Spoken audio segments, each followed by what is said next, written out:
from ronalddj.com. So you're for another video, and finally nagkaroon tayo ng chance na maka hands-on ng bagong labas lang na Honor X9C while we are waiting for the official commercial unit. So shoutout sa Honor Philippines for allowing me on this one. So meron siyang dual SIM, USB-C port, then volume rocker sa kanan, then there's noise cancelling sa top, and also may single speaker sa baba.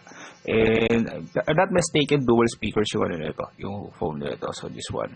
So kaklarify natin na hindi pa ito yung official commercial unit ng may hands-on natin. Still, while we are still waiting for the review unit na official commercial unit. So chinek natin, ganun pa rin naman yung OS niya is Magic OS 8.0.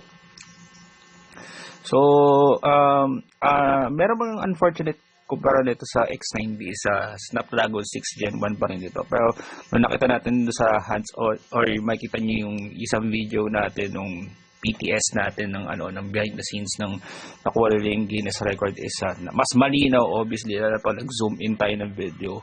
Mas malinaw yung kuha ng video na itong X9C kumpara sa X9B, ika nga. So mas malaki yung battery nito, 6,600 mAh battery on this one. Pero hindi natin ramdam yung dagdag na heft or yung bigat on this one. So check din natin yung camera. Kasi ganun pa rin naman, may beauty mode, may ibang mga apertures, may ibang modes. It can shoot until 4K 30 fps. So expected na natin yun since same processor din naman yung ginamit gaya sa X9B. And so far masaya ako sa X9B na actually na main driver ko ngayon. Ang pinaka main difference talaga is napansin ko talaga mas malinaw yung kuha ng videos niya kumpara sa X9B.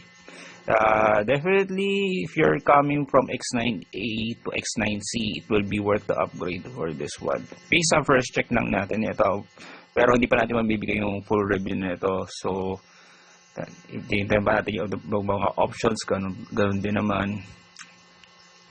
Siyempre yung watermark, siyempre there are two options for your preference. Snappy. Makita naman na napakabilis yung image processing speed nitong Honor X9C. It's already available sa Pilipinas for 16,999 pesos, 256 gigs storage and 12 gigs of RAM. So I hope you like this video. Follow social media description below, and syempre hit the subscribe button. And that's it. Thank you very much for watching. This is Ron from ronalddj.com.